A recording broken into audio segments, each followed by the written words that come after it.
You don't belong in this world, James. Look at you. You're invisible. Those were the last words Julian whispered to his wife, gripping her arm hard enough to bruise right in the center of London's most exclusive gala. He thought he was clearing the way for his success, cutting off the dead weight of his modest, quiet marriage to impress the elite. He opened the heavy oak doors and shoved her into the cold night, convinced he had just saved his reputation. He had no idea that the fleet of armored Rolls-Royces pulling up to the curb wasn't for the Prime Minister. He didn't know that the man stepping out wearing the royal crest of Calum was looking for his lost daughter. Julian had just evicted his wife, moments before the king arrived to kneel at her feet. The chandeliers inside the grand ballroom of the Kensington Palace Hotel did not just sparkle, they seemed to judge. Every crystal prism caught the light of 1,000 flashbulbs, refracting it onto the diamonds and silks of London's upper crust. The air smelled of expensive perfume, Chanel No. 5 Santal 33, and the metallic tang of old money. Julian Thorne adjusted his bow tie in the reflection of a passing waiter's silver tray. He was handsome, undeniably so, with the sharp jawline of a man who had fought his way up from the gritty streets of East London to the polished boardrooms of Canary Wharf. But tonight his eyes were darting nervously, scanning the room for approval.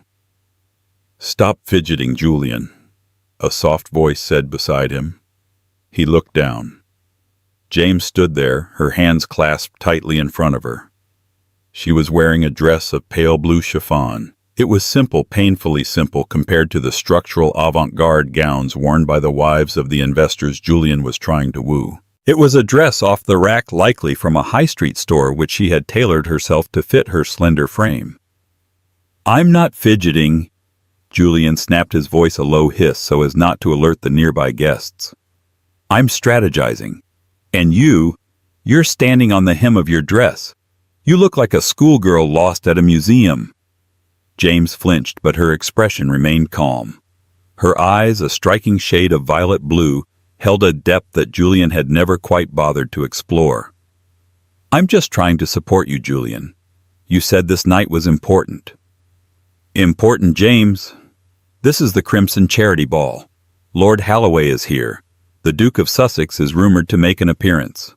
My entire merger with Sterling Corp depends on me looking like I belong here." He took a sip of champagne, his knuckles white against the glass. "And honestly, James, you're making it very hard to look the part." James looked down at her shoes, simple nude heels scuffed slightly at the toe. "I thought I looked nice," she whispered. "I pinned my hair up the way you like." "It's not about looking nice. It's about looking expensive," Julian muttered, turning his shoulder away from her as he spotted a potential client. For the last 3 years, this had been their dynamic. When they met, Julian was a struggling junior analyst, and James was a quiet librarian who volunteered at the animal shelter. She had been his sanctuary. She made him tea when he worked late, listened to his rants about office politics, and believed in him when no one else did. But as Julian's bank account grew, his memory of their shared struggles faded. He began to see James not as his partner, but as a relic of the poverty he was desperate to escape. She didn't know how to schmooze. She didn't drink alcohol. She didn't laugh at the crude jokes the bankers made. She was just there. "Oh, look, it's the Thornes!" A shrill voice pierced the ambient chatter. Julian stiffened. Approaching them was Isabella Vance, the daughter of the CEO of Sterling Corp. She was everything James was not: loud, dripping in rubies, and aggressively confident. She wore a crimson gown that left little to the imagination and cost more than the house Julian grew up in. "Isabella," Julian said, his voice instantly transforming into smooth velvet. He took her hand and kissed the air above it. "You look breathtaking tonight." Isabella smirked, her eyes sliding dismissively over James. "And you brought the little wife. How quaint." She leaned in, whispering loud enough for James to hear. "Is that the same dress she wore to the Christmas party last year, Julian, really? Sustainability is a trend, but poverty isn't." Julian's face flushed a deep crimson. "It's a favorite of hers. Sentimental value. How boring! Isabella sighed, linking her arm through Julian's, effectively cutting James out of the circle. Come, Julian. My father is over by the bar talking to the senator. He wants to ask you about the Q3 projections. You can explain it better than your emails. Julian hesitated for a fraction of a second. He looked at James. She was standing alone now, buffeted by the crowd, looking small and fragile. A decent husband would have included her. A loving husband would have defended her. But Julian Thorne was a hungry husband. Stay here, he ordered James, his voice cold. Don't talk to anyone. Don't embarrass me. I'll be back. He allowed Isabella to drag him away, leaving his wife standing alone in the middle of the ballroom floor under the judging glare of the chandeliers. James watched him go, a strange, sad smile touching her lips. She reached up and touched the small silver locket she always wore hidden beneath her dress. He really doesn't know, does he? She whispered to herself. An hour passed. James had retreated to the edge of the room, standing near a large potted fern, nursing a glass of sparkling water. She watched Julian work the room. He was in his element, laughing, shaking hands, oozing charisma. He looked like a king in his own mind. She checked her watch. A battered leather-strapped piece that looked archaic next to the Rolexes in the room. 9:45 p.m. They should be close, she thought. I tried to tell him. I tried to warn him. She had attempted to speak to Julian that morning. She had sat him down at their breakfast table and said, Julian, my family, they might be coming to visit soon. There are things I haven't told you. But Julian had been on his phone checking stocks. James, I don't have time for your country cousins coming to beg for money. Keep them away from the house while I'm closing this deal. He hadn't listened. He never listened anymore. Suddenly, Julian appeared in front of her.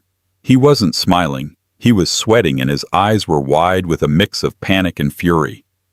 What are you doing standing here? He hissed. I'm doing what you said, Julian. I'm staying out of the way. Well, you're not doing a very good job. Lord Harrington just asked me who the depressing woman in the blue rag was. He thought you were the hired help. Julian wiped his forehead with a silk handkerchief. Do you have any idea how humiliating that is? I am trying to close a £50 million deal, and you look like you wandered in from a charity soup kitchen. The cruelty of his words caused a hush in the immediate vicinity. A few guests turned their heads, their eyebrows raised in amusement. This was the entertainment they loved, a domestic squabble among the nouveau riche. James straightened her spine. For the first time all night, the submissive posture vanished. She looked him in the eye, and the violet in her irises seemed to darken. My dress is clean, Julian, and I am your wife.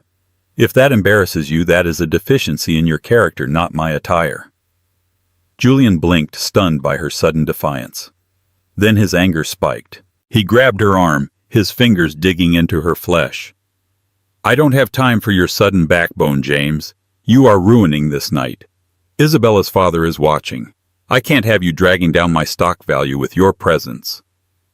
He began to pull her toward the grand double doors of the exit. Julian, stop, James said, her voice calm but firm. You are making a scene. I'm making a command decision, he spat. You're leaving, now! They reached the foyer. The doorman, dressed in red livery, looked away uncomfortably. Julian practically threw the cloakroom ticket at the attendant. Get her coat, the gray trench coat, the cheap one. Julian, James said, pulling her arm free. She stood in the center of the foyer, the cold wind from the revolving doors hitting her back. If you send me away tonight, you cannot ask me to return. Think very carefully about what you are doing. Julian laughed. It was a harsh, brittle sound.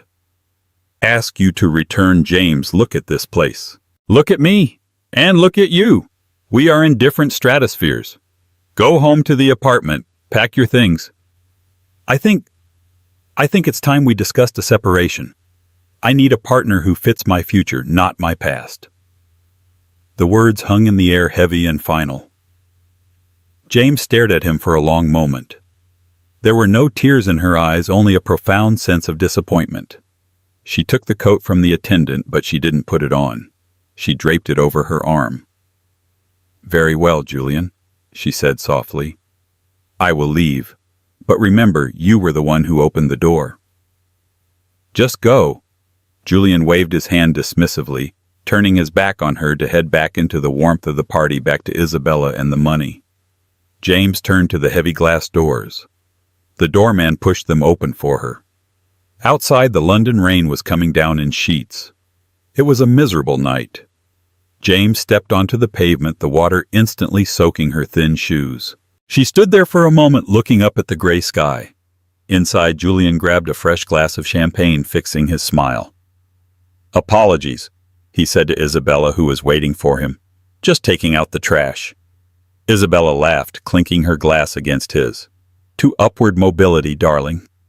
"To the future," Julian agreed. And then the ground shook. It wasn't an earthquake. It was the sound of engines. Massive, powerful engines. The chatter in the ballroom died down as blue and red lights flashed against the high windows, washing out the warm glow of the chandeliers. But these weren't police lights. They were accompanied by the deep, rhythmic thrum of motorcycles, dozens of them. Julian frowned, walking toward the window overlooking the entrance. What is going on? Is there a fire? Below, the street had been cleared. Traffic was halted in both directions. A phalanx of police motorcycles, their sirens blaring in succinct bursts, formed a V formation. Behind them rolled a convoy that made the luxury cars of the guests look like toys.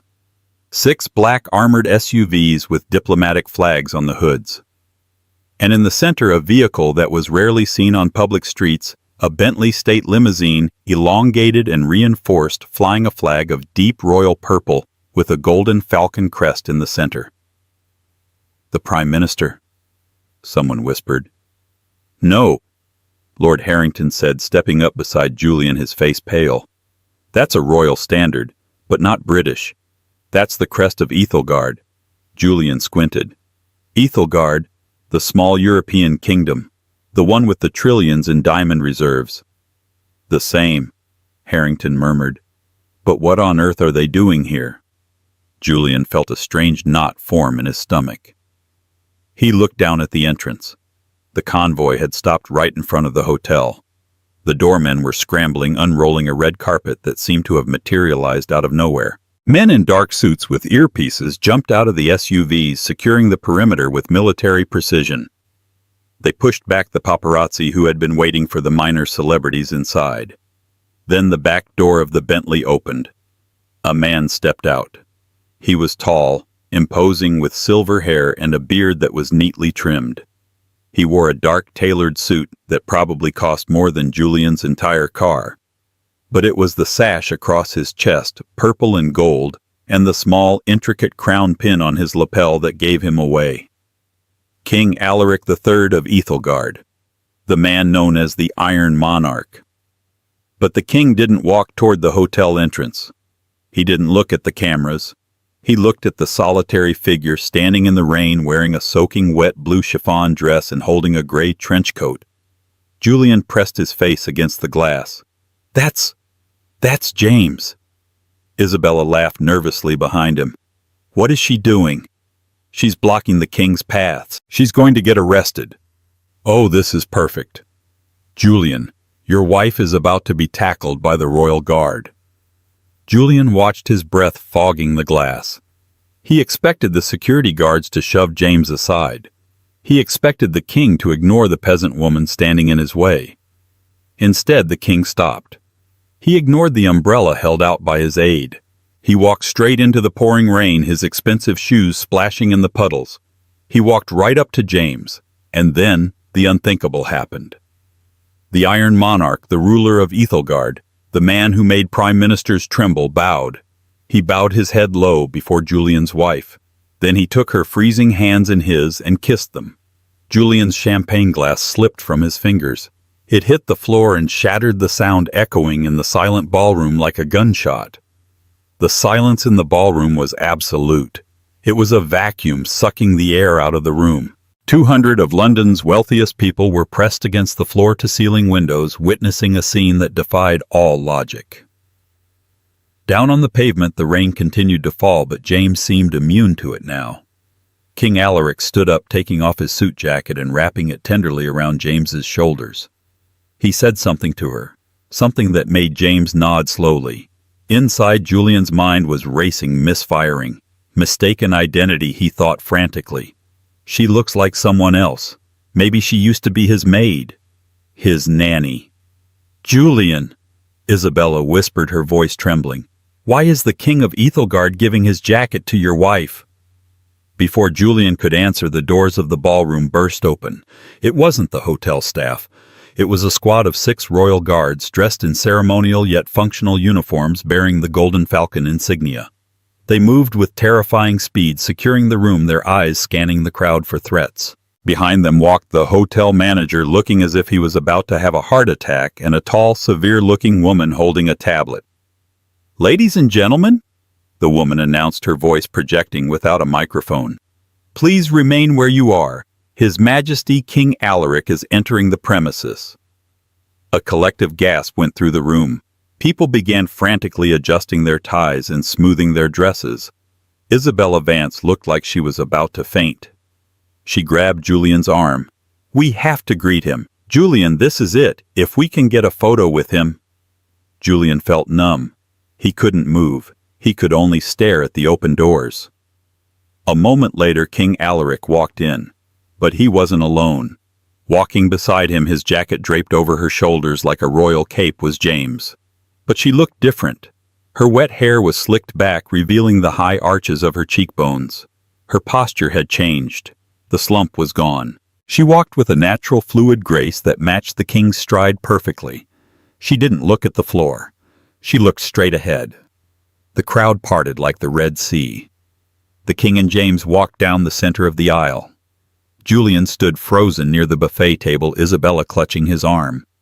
As they approached, Julian's instincts kicked in, the instincts of a salesman. "I have to fix this.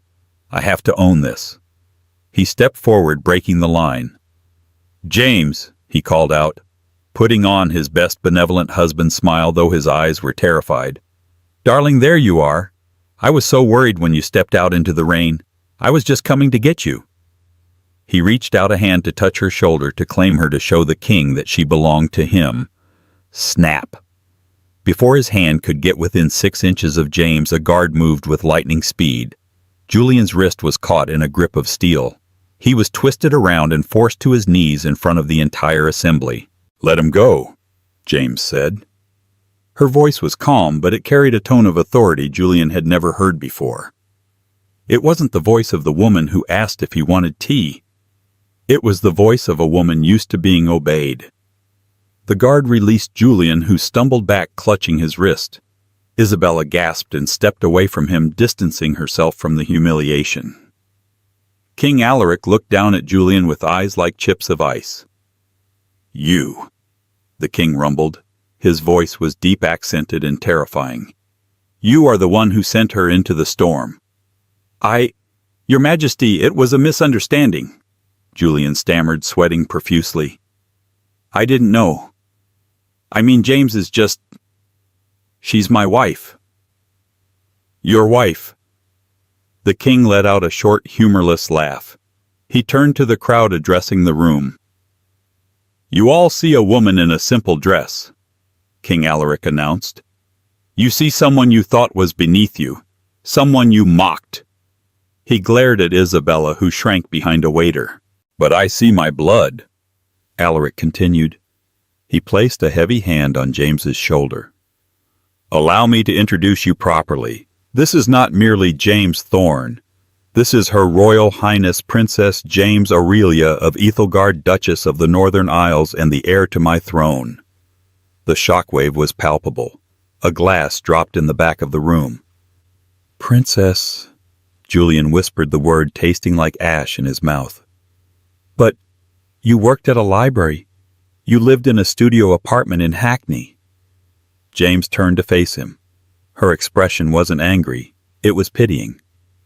"I left the palace 5 years ago, Julian," she said softly. "I wanted to know if people could love me, not for my title, not for the diamond mines or the crown. I wanted a life of truth." She took a step closer to him. "When I met you, I thought I found it. You were hungry, but you were kind. You had nothing, and you shared it with me. I love that man." She glanced at Isabella, then back to the terrified guests. "But money didn't change you, Julian. It revealed you. You fell in love with the reflection of yourself in a golden mirror, and you forgot the woman holding it for you." "James, wait," Julian pleaded, reaching out. "I didn't know. If I had known—" "That is exactly the point," the king interrupted, his voice booming. "If you had known, you would have treated her like a queen. But a true king does not need a title to recognize nobility. You treated her like garbage because you thought she had no value, and that, Mr. Thorne, is why you will never sit at my table." The king turned to James. "Are you ready, my daughter? The plane is waiting." James looked around the room. She looked at the faces of the people who had sneered at her for years, the bankers' wives, the socialites, Isabella. They were all bowing now, curtsying awkwardly, terror in their eyes. She looked at Julian one last time. He looked small, pathetic. "I'm ready, father," she said. She turned and walked away, the heavy oak doors swinging shut behind her, leaving Julian Thorne kneeling on the carpet, surrounded by the shattered glass of his own ambition. The heavy oak doors of the Kensington Palace Hotel ballroom had swung shut, but the vibration of their closing seemed to ripple through Julian Thorne's entire body. He was still on his knees. The damp spot on the carpet where James's wet shoes had stood was the only physical proof she had been there at all. For 10 seconds, the room was dead silent. Then the whispers started. At first they were like the rustling of dry leaves, but quickly they swelled into a roar of hushed, excited malice. "Did you hear? A princess! She was a royal princess!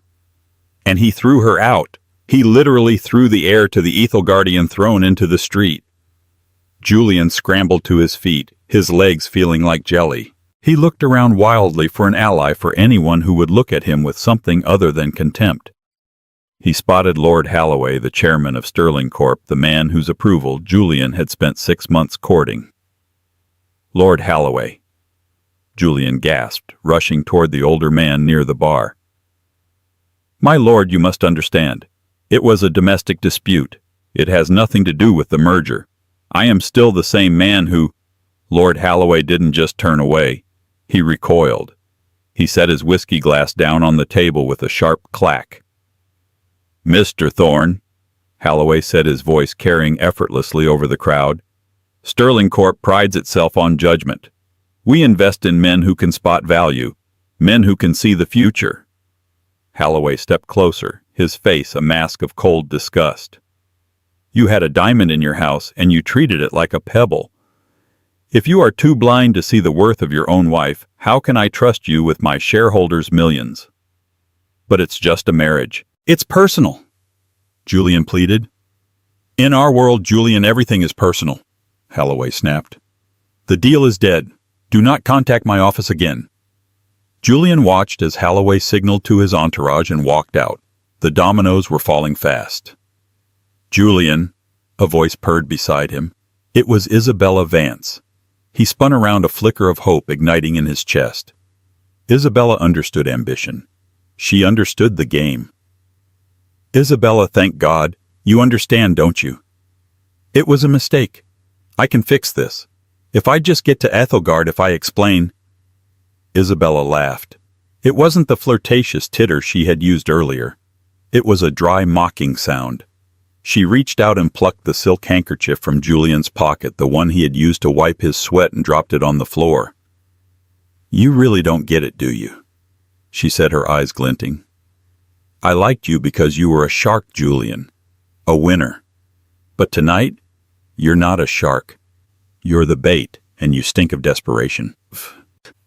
She leaned in close, her perfume cloying and sweet.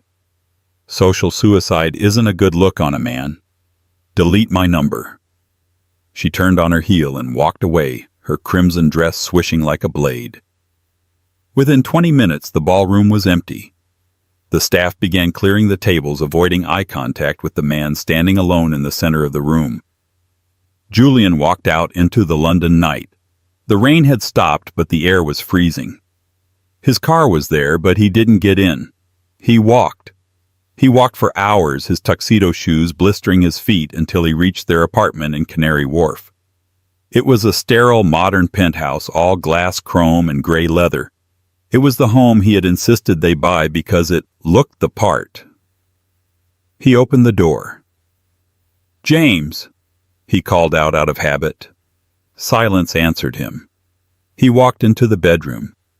Her side of the bed was made perfectly. He opened her closet. It was mostly empty. She hadn't taken much, just her old clothes. The expensive dresses he had forced her to buy for appearances were still hanging their tags on ghost-like.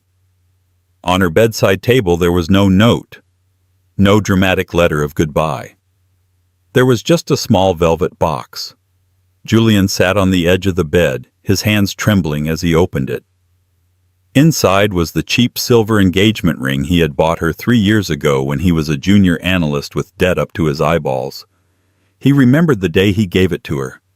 They were eating takeaway fish and chips on a park bench. He had apologized for how small the diamond was. "It's the biggest thing in the world to me, Julian," she had said, her eyes shining, "because it came from you." He stared at the ring now. Beside it, tucked into the velvet lining, was a small, folded piece of paper. He unfolded it. It was a receipt from a pawn shop dated 3 months ago. Item: gold heavy chain necklace. Value £450. Julian frowned. Why would she pawn a necklace? He gave her an allowance. A small one he was controlling with money, believing she wouldn't understand how to invest it, but enough for groceries. Then he saw the second receipt underneath. Payment: bespoke tailoring services for J. Thorne. Suit alterations for Crimson Gala.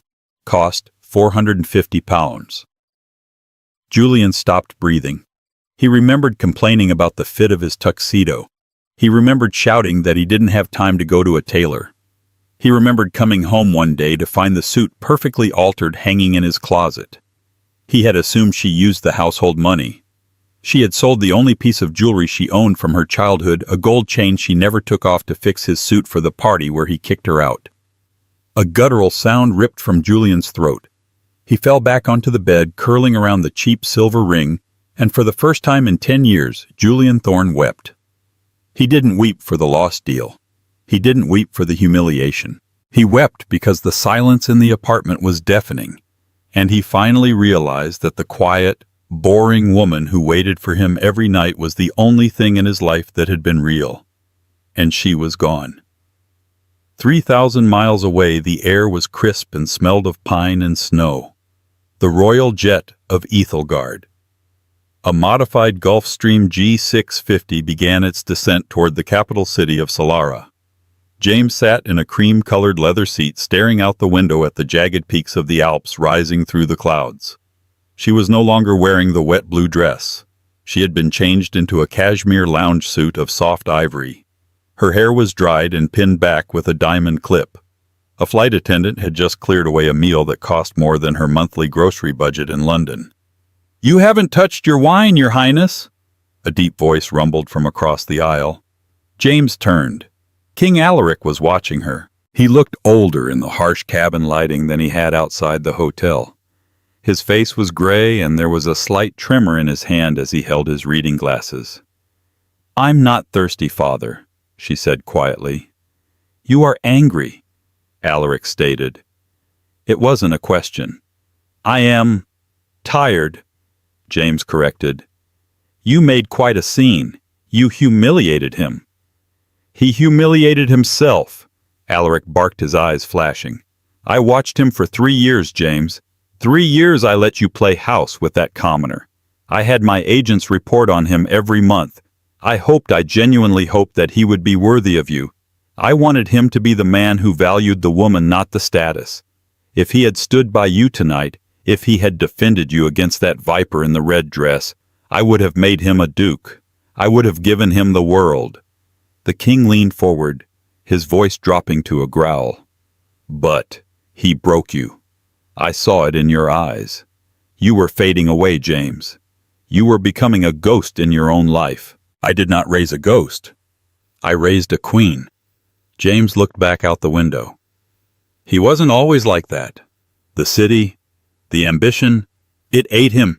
It changes people. It will not change you, Alaric said firmly, because you are made of stronger stuff. You are an Aurelia. The plane touched down smoothly. As they taxied to the private hangar, James saw the reception committee, hundreds of soldiers, a military band, flags waving in the wind. "I'm not ready for this," she whispered. "You do not have a choice," Alaric said, standing up and buttoning his jacket. He paused, his hand gripping the back of the seat for support. He took a sharp, wheezing breath, his face twisting in pain. "Father." James unbuckled her belt, instantly rushing to his side. "What is it?" Alaric waved her off, straightening up with immense effort. "It is nothing. Old age.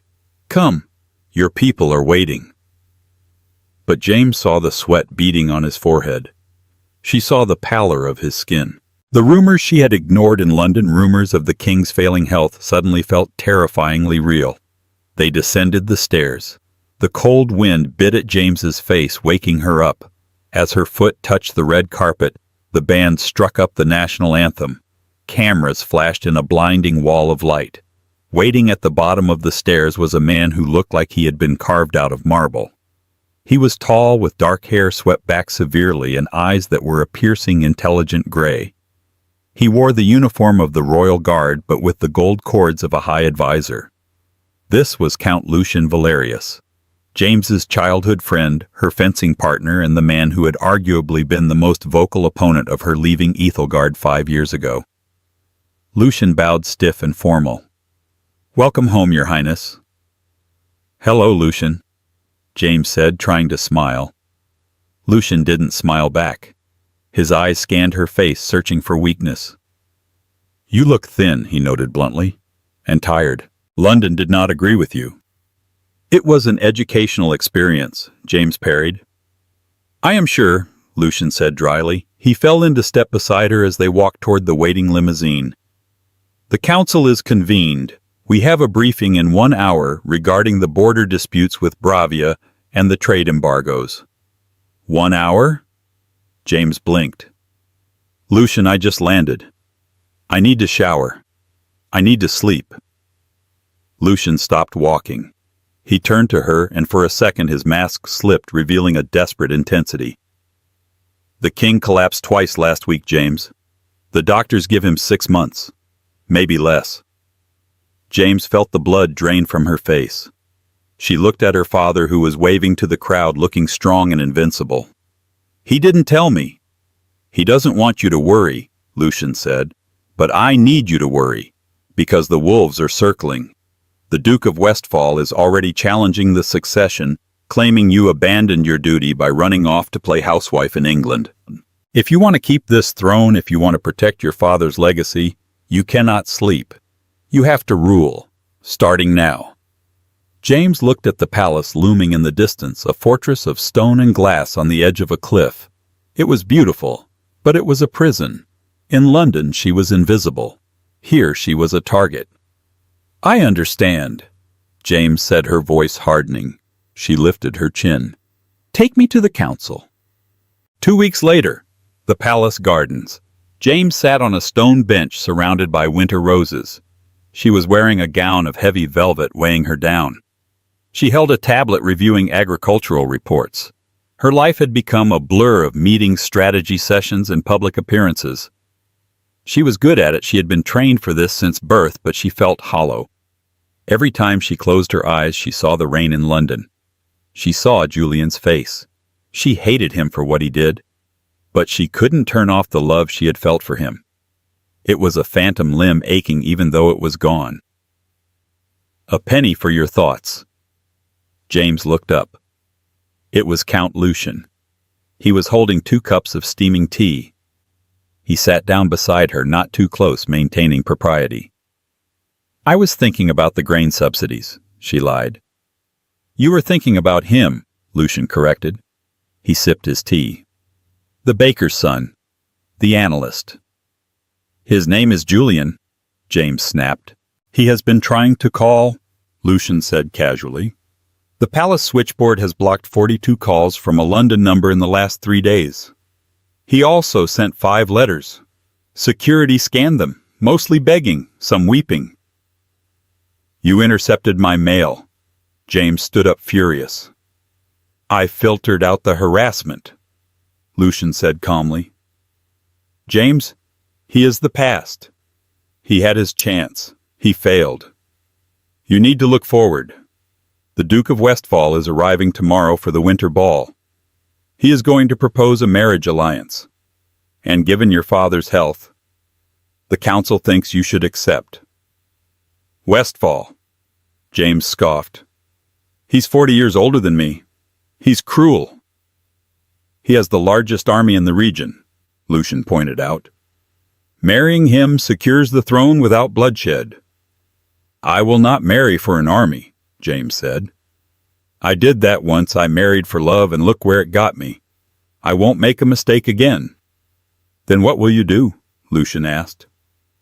Because you need a consort, a king by your side to silence the dissenters. If not Westfall, then who? James looked at the gray sky. I don't need a king, Lucian. I need to be the queen. Lucian sighed. Idealism is a luxury we cannot afford right now. He stood up to leave. Oh, one more thing. Security reported an intruder at the border checkpoint this morning. Someone trying to enter the country without a visa, claiming to be your husband. James's heart stopped. Julian. He was turned away, obviously, put on a train back to Zurich. He has no money, no influence, and no way in. Lucian looked at her meaningfully. He is persistent. I'll give him that. But he is a gnat hitting a windshield. Forget him, James. Lucian walked away, leaving James alone in the cold garden. She sat back down, her hands shaking. Julian was here. Or he had tried to be. He had come for her. For the first time in 2 weeks, the ice around her heart cracked. Not enough to forgive him, but enough to wonder. Why did you come, Julian, she thought, to save your bank account or to save me? Julian Thorne had never known true cold. He thought he knew hardship from his childhood in East London, but the cold of the Ethelgardian borderlands was a living, breathing beast. He was in the village of Kalin, the last outpost before the mountain pass that led to the capital. He had no car. His credit cards had been frozen by Sterling Corp, who sued him for breach of contract, and his assets in London were seized.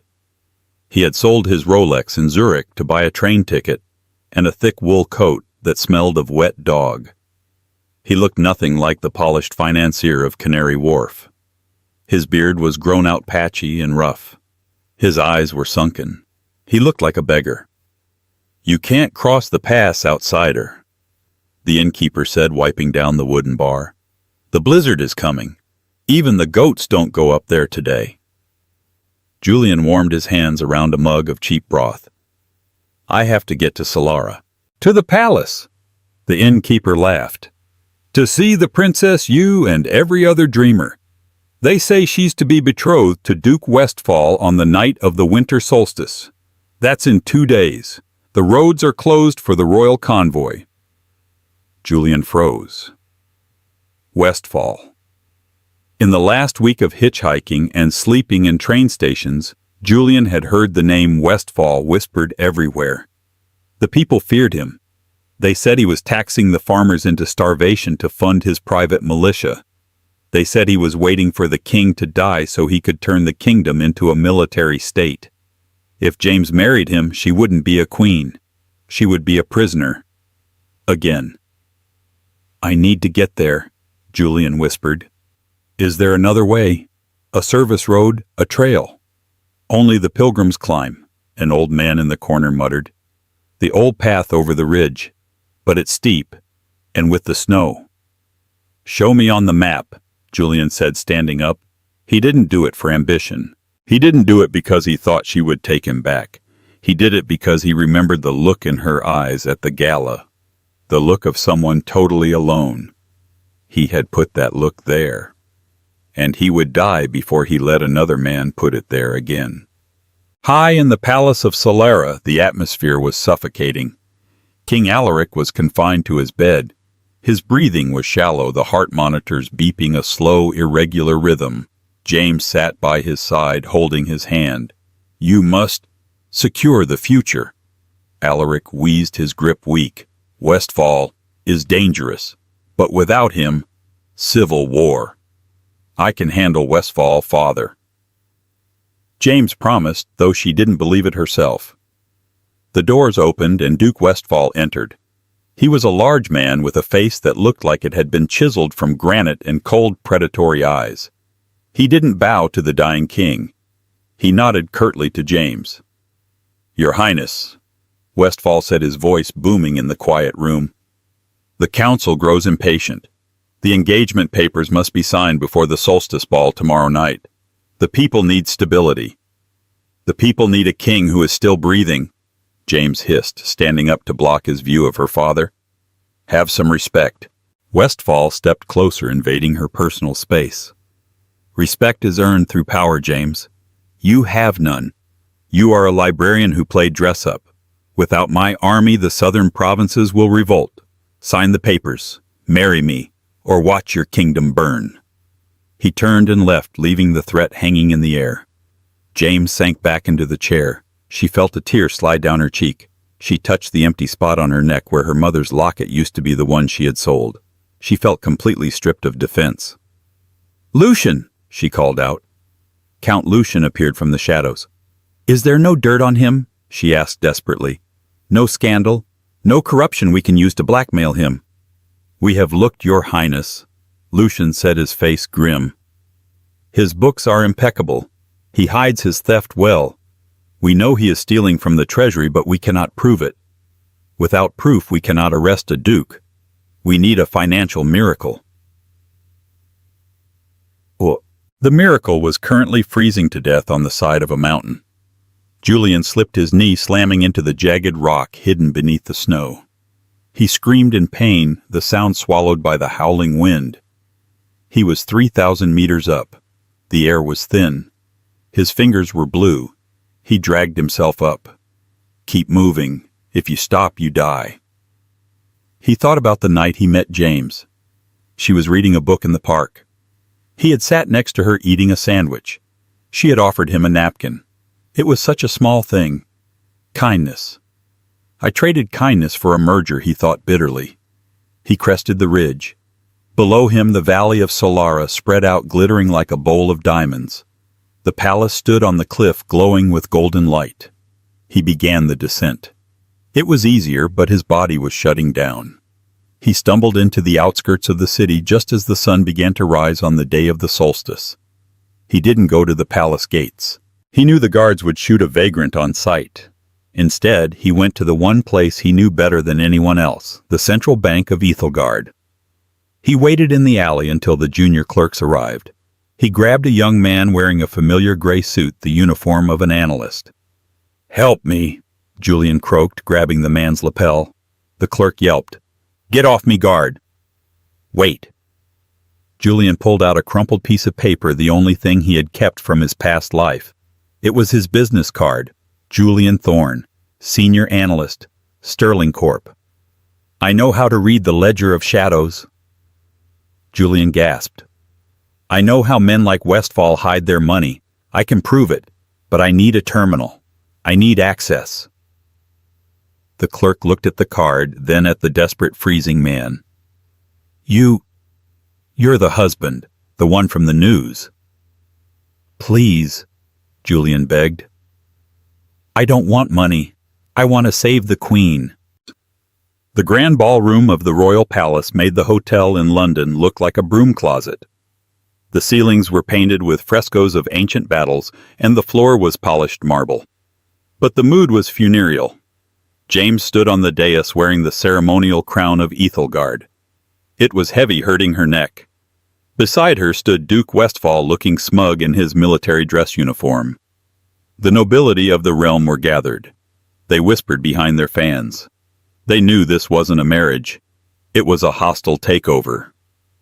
"Lords and ladies," the high priest announced, "we gather tonight to unite the houses of Aurelia and Westfall, to secure the peace." James's hands were shaking. She looked at the contract on the table before her. If she signed it, she gave Westfall control of the army and the treasury. If she didn't, he would launch a coup within the week. She picked up the quill. "Sign it, my dear," Westfall whispered, a cruel smile playing on his lips. "And try to look happy." "Look." James lowered the pen to the paper. Bang! The heavy double doors at the end of the hall didn't just open, they were thrown open with such force that they hit the walls with a thunderous crash. The music stopped. Every head turned. Standing in the doorway was Count Lucian, and beside him, supported by 2 guards, was a man who looked like he had walked out of a nightmare. Julian. He was wearing ill-fitting clothes borrowed from a bank clerk. His face was windburned, his lips cracked, and he was limping heavily, but his eyes were blazing with a fire that terrified the aristocrats nearby. "Stop!" Julian shouted. His voice was raspy, broken, but it filled the hall. "Seize him!" Westfall roared, his face turning purple. "He is an intruder, a peasant! He is a witness!" Count Lucian bellowed, stepping in front of Julian, his hand on his sword. "And he speaks with the authority of the royal audit." James dropped the quill. She took a step forward, her heart hammering against her ribs. "Julian!" Julian shook off the guard supporting him. He limped down the long aisle, clutching a stack of printed documents in his hand. He ignored the gasps, the stares, the whispers. He only looked at James. He stopped at the foot of the dais. He didn't look at Westfall. "You can't sign that!" Julian wheezed, holding up the papers. "He's bankrupt, James." Westfall froze. "Lies remove this filth." "It's all here," Julian said, his voice gaining strength. He turned to the crowd, holding up the evidence. "I spent the last 6 hours tracing the shell companies. The Duke of Westfall hasn't been funding the army with his own money. He's been leveraging the kingdom's debt against offshore accounts in the Cayman Islands. He's not rich. He's a fraud. He's siphoning the pension funds of the soldiers to pay for his own estates." Julian threw the papers at Westfall's feet. "If he marries you, he gets immunity. He gets access to the royal treasury to cover his tracks. He's not saving the kingdom, James. He's looting it." The room erupted. Generals looked at Westfall with sudden suspicion. If he stole their soldiers' pensions, he was a dead man. "Is this true?" General Kalin stepped forward, picking up a document. He scanned it, his eyes widening. "These routing numbers. These are the missing funds from the northern garrison." Westfall drew his sword. "This is treason. I will not be judged by a foreign beggar." He lunged toward Julian, the blade gleaming. James didn't think. She didn't scream. She moved. She grabbed the heavy ceremonial scepter from the table, a rod of solid gold, and swung it with all the force of her pent-up rage. It connected with Westfall's wrist with a sickening crack. The sword clattered to the floor. Westfall howled, clutching his arm. "Guards!" James screamed, her voice echoing with the power of a true queen. "Arrest this traitor!" Count Lucian and General Kalin were on him in a second. Westfall was tackled, subdued, and dragged away, shouting curses. Silence returned to the hall, but it was a different kind of silence. It was the silence of awe. James stood on the dais, breathing hard, the scepter still in her hand. She looked down at Julian. He was swaying. The adrenaline was fading and the exhaustion was taking over. He looked up at her, tears cutting tracks through the dirt on his face. "I fixed the merger," he whispered, a weak, sad smile touching his lips. "I'm good at the numbers, James. That's all I was ever good for." His eyes rolled back, and he collapsed onto the marble floor. 3 days later, Julian woke up in a bed that was softer than clouds. The room smelled of lavender and antiseptic. He tried to sit up, but his body ached everywhere. "Easy," a voice said. James was sitting in the chair by the window. She wasn't wearing a crown. She was wearing a simple blue dress very similar to the one she wore that night in London. "You've been asleep for 3 days. she said softly. "The doctors say you have severe hypothermia and exhaustion. You almost died, Julian." Julian looked at his hands. They were clean, bandaged. "Westfall?" he asked. "In the dungeon. The council is seizing his assets. The kingdom is safe." She stood up and walked to the side of the bed. "Why did you do it?" she asked. "You could have stayed in Zurich. You could have started over." Julian looked at her. "I realized something, James, that night in the rain." He reached into the pocket of the pajama shirt someone had dressed him in. It was empty. He panicked. "Looking for this?" James held up her hand. In her palm sat the cheap silver engagement ring, and tangled with it was the gold chain she had pawned. "Lucian found it in your coat pocket," she said. "You bought my necklace back." "I used the last of my money," Julian said, his voice thick with emotion. "I wanted to bring it to you. I wanted to tell you that I know I can't be your husband. I lost that right. I'm a selfish, arrogant man who broke the best thing he ever had." He looked her in the eyes. "But I wanted you to know that I saw you. Finally. I saw you, James. And I wanted to serve you just once without asking for anything in return." James looked at the ring. Then she looked at the man. He wasn't the shiny, perfect husband she had married. He was broken, scarred, and humble. "You are right," James said. "You can't be my husband." Julian nodded, looking away, accepting his fate. "I understand. I'll leave as soon as I can walk." "You can't be my husband," James repeated, "because the man I married in London is dead. He died in the snow on that mountain." She reached out and took his hand, lacing her fingers through his. "But the man who climbed a mountain to save me, the man who faced a duke with nothing but a piece of paper and his courage." She squeezed his hand. "I think I would like to get to know him." Julian looked up, hope fragile in his eyes. "James, I have nothing. You have the Queen's favor," she whispered, leaning down and kissing his forehead. "And you have time. Don't waste it." Outside the window, the snow began to fall again, covering the tracks of the past, leaving a pristine white page ready for a new story to be written. And that is the story of Julian and James. From the cold streets of London to the throne of Ethelgard, they learned that true royalty isn't about blood or crowns, it's about character. Julian had to lose everything, his money, his status, and his pride, to find the one thing that actually mattered: the woman he loved. He thought he was saving her by fixing the merger, but in the end she saved him by teaching him what it means to be a man. What do you think? Did Julian deserve a second chance? Or should James have sent him away for good after what he did at the party? It's a tough one. Let me know in the comments below. Would you forgive him? If you enjoyed this story of heartbreak, redemption, and royal justice, please hit that like button. It really helps the channel. Share this with a friend who loves a good drama, and don't forget to subscribe and ring the bell so you never miss a story. Thanks for watching, and I'll see you in the next video.